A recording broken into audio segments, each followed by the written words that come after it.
welcome to the Recovery Daily podcast. I'm your host, Rachel Abbasi. I'm a grateful recovering alcoholic and stroke survivor. So I want to forewarn you, I've got heavy, heavy symptoms today.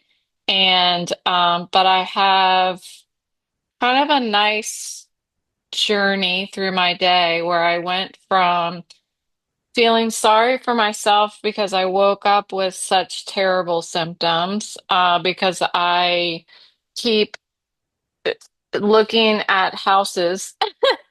And I know that I can't do that, but I do it anyway because it's like, what do I enjoy?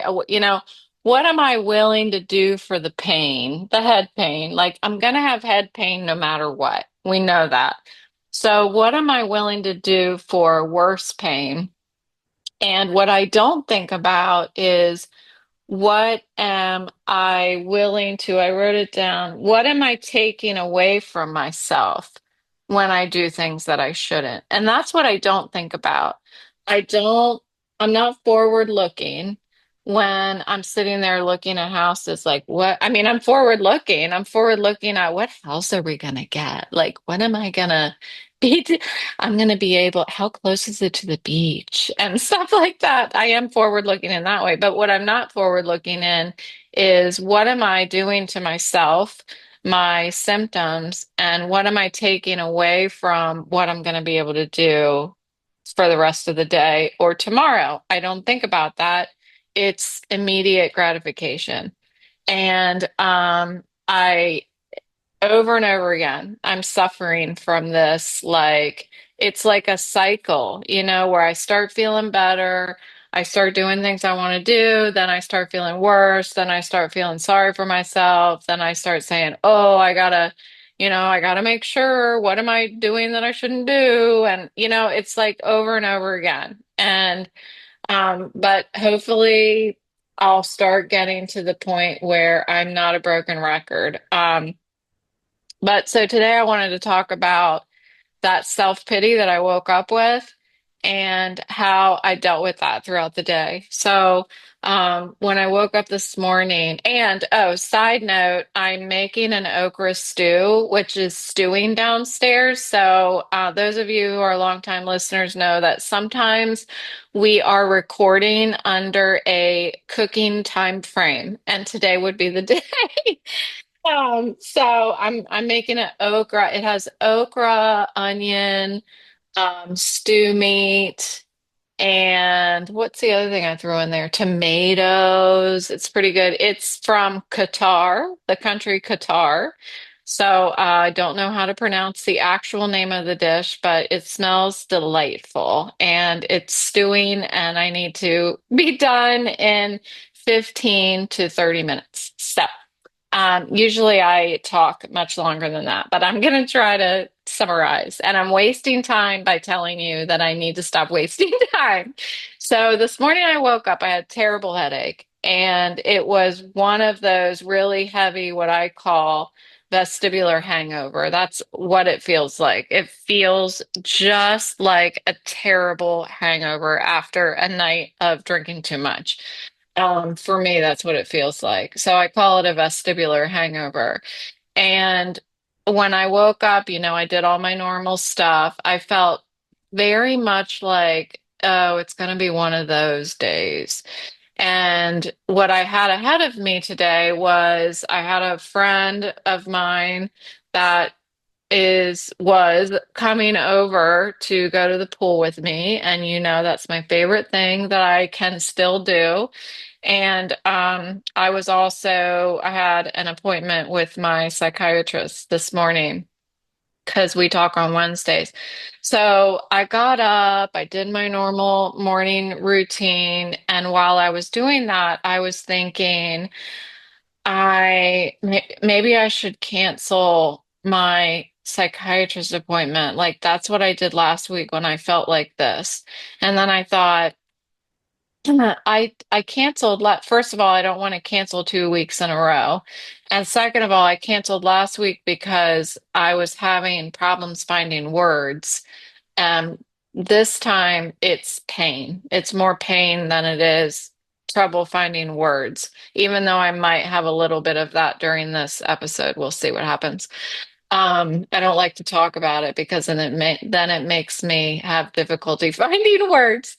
So, should I cancel my psychiatrist? No, I'm not going to cancel. I need to show up.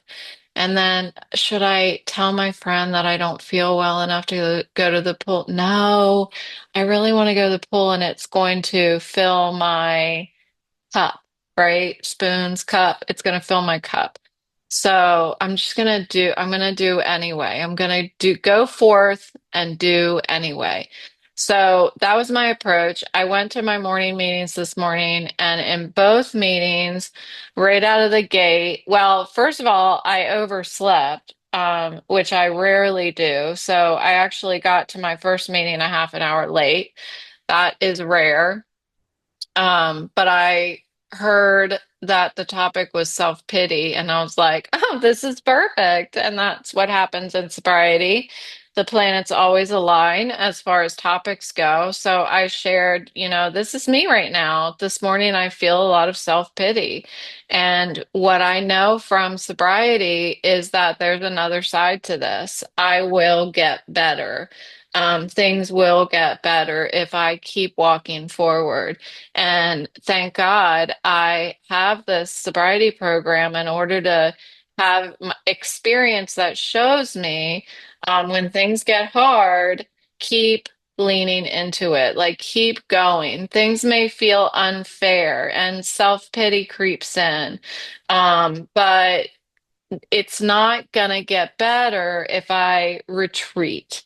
Um, like surrender is different than me retreating from stuff that's hard. And that's where the temptation is to, it hurts, I'm gonna stop. Well, you're gonna be in pain whether you talk to your psychiatrist or not. You're gonna be in pain whether you go to the pool or not. Now, the pool thing was, I was on the fence.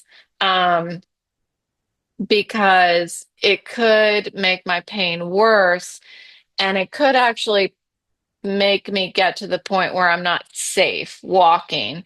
And so I really had to think hard about that one. But as I went through my morning and I talked to the psychiatrist, I went to my meeting, I shared about how I was feeling.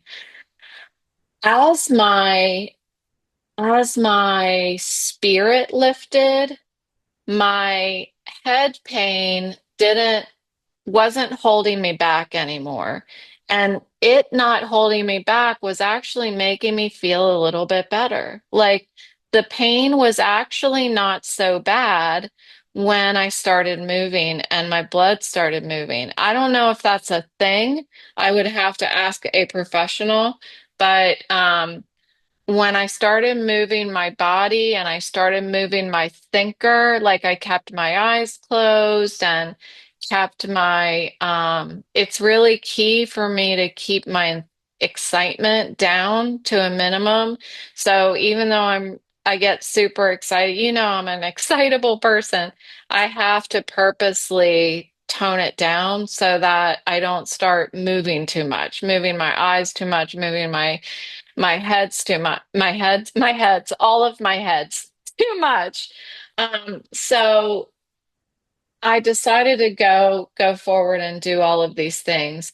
Um, but the morning meeting when we were talking about self-pity, we were talking a little bit about how in sobriety, like when you're first getting sober, um, we're required to admit powerlessness and admit defeat.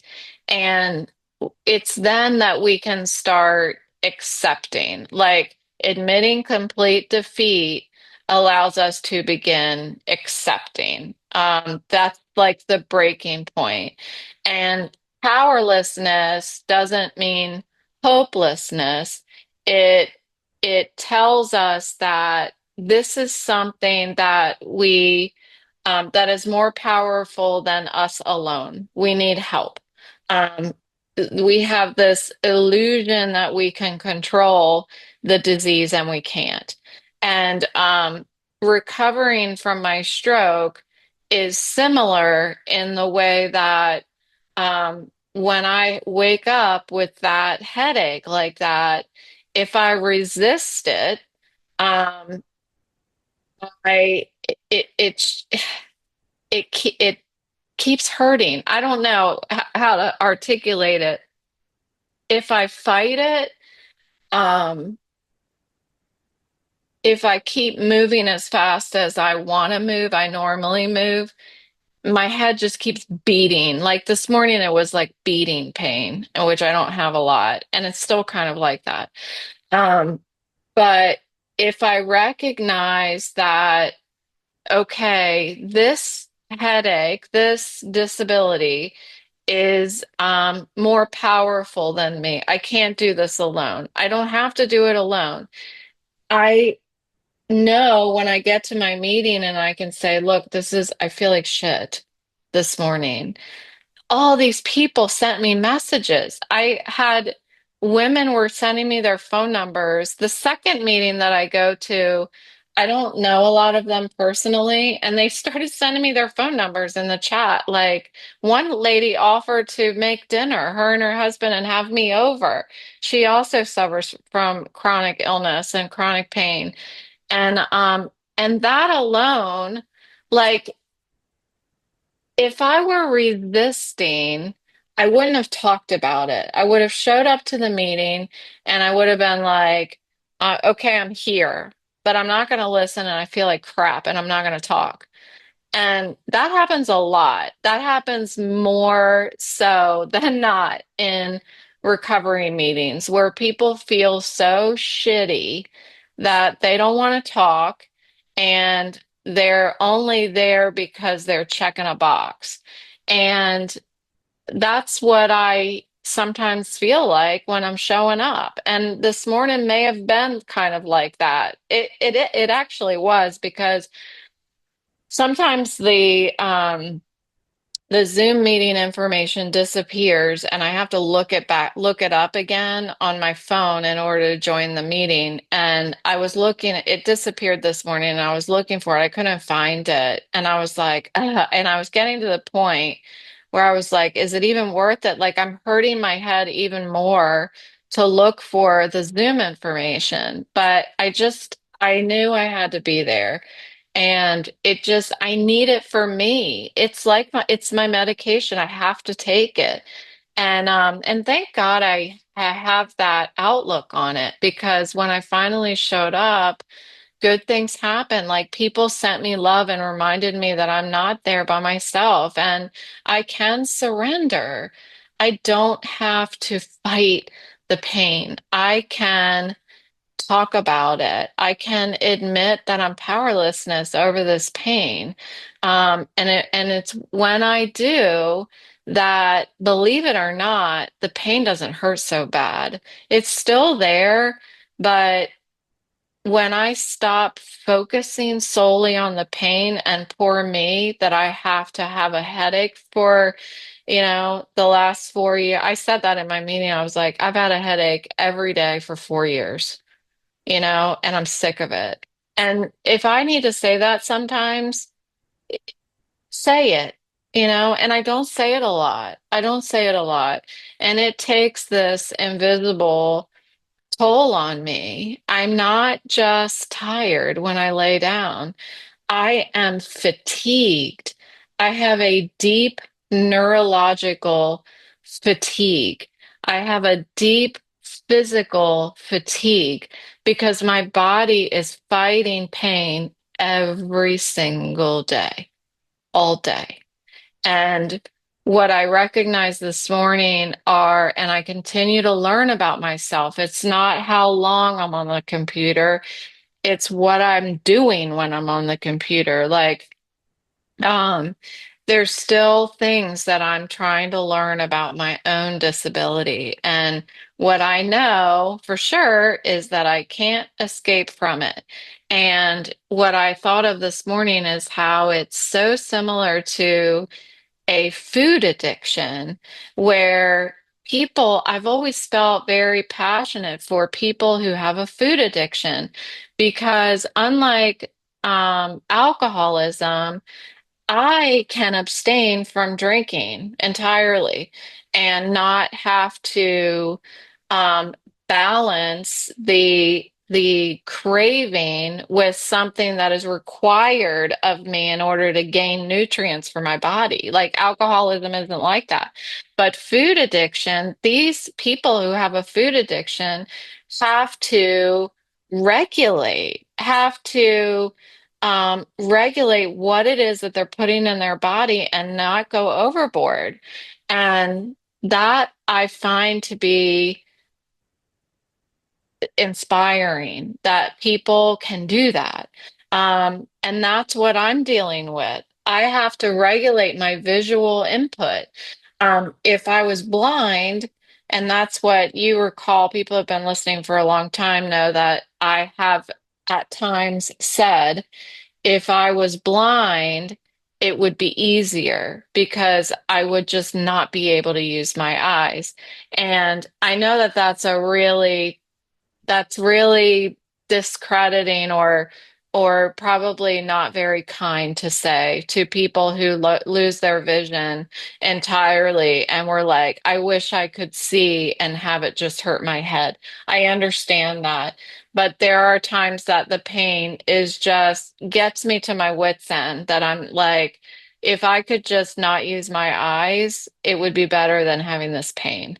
Um, so, be that as it may, I understand that that might be offensive to somebody, but that's just how I feel sometimes. And um, yeah, so that regulating something that I have to use reminds me kind of having an eating disorder, you know. But this self-awareness now is a survival skill, and it's I'm listening to this podcast and I had to stop midway through from my favorite stroke survivor. If you can have favorite stroke survivors, I have a favorite one, and her name is Deborah Meyerson, and her husband Steve own a company or an organization called Stroke Onward. And Deborah Meyerson wrote a book called Identity Theft, and it is great. It is great. It is speaking to everything that I feel on the inside about losing who I was and finding who I am now and learning what that means, learning that I wouldn't be who I am today without who I was before. And so this podcast is talking about the grieving process and and how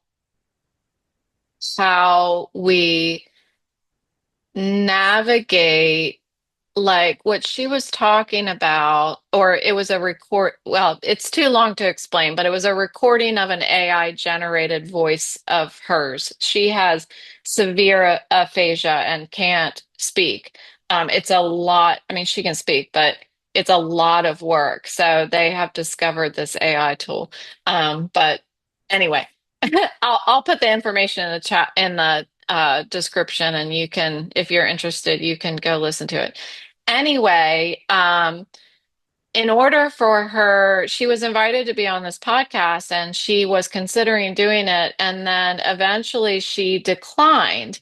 And she declined because what she realized that the podcast was about grief and grief in the way of losing your identity. And what she realized is the process that she was going through to prepare for this podcast, what she was doing was trudging through the grief in the past. And it was not healthy for her. And she recognized that and she decided, look, this isn't healthy for me. I'm not going to do this. Um, so she decided that what was best for her was not to participate in the podcast. And her husband came and spoke instead. And so articulate, just amazing. I love this couple. And So they were just talking about what I was thinking about when I was listening to it this morning is this gray line between grief and self-pity. And thinking about like missing who I was and getting in that trap while doing that steals away from who I am, you know? Um, and and so that's like this internal battle, like I want to be a better version of me, but I can't be if I keep grieving the previous version of me. And what that looks like when I'm stuck in the middle is self-pity. So that's what it was like translating for me. Again, I haven't finished listening to the podcast, but really, really good. Really, really good.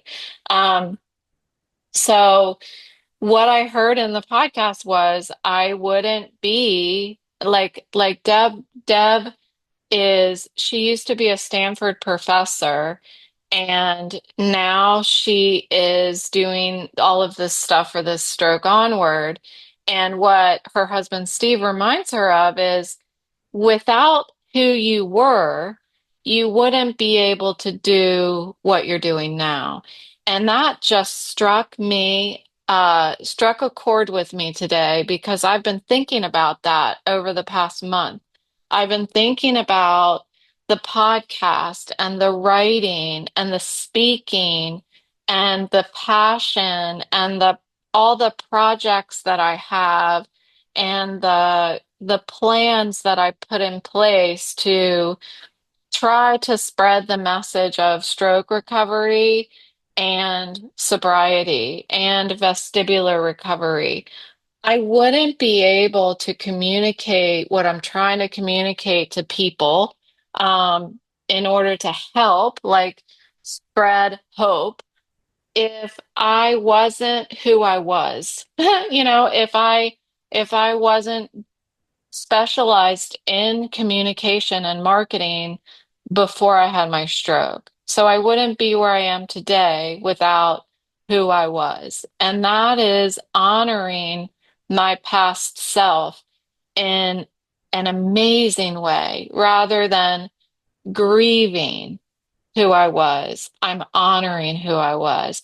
And it doesn't erase the sadness. Like right now, I definitely have a lump in my throat because sometimes it's just hard. And especially when I have a day full of pain and I actually sit down and talk about it, it's like, okay, I'm tired now.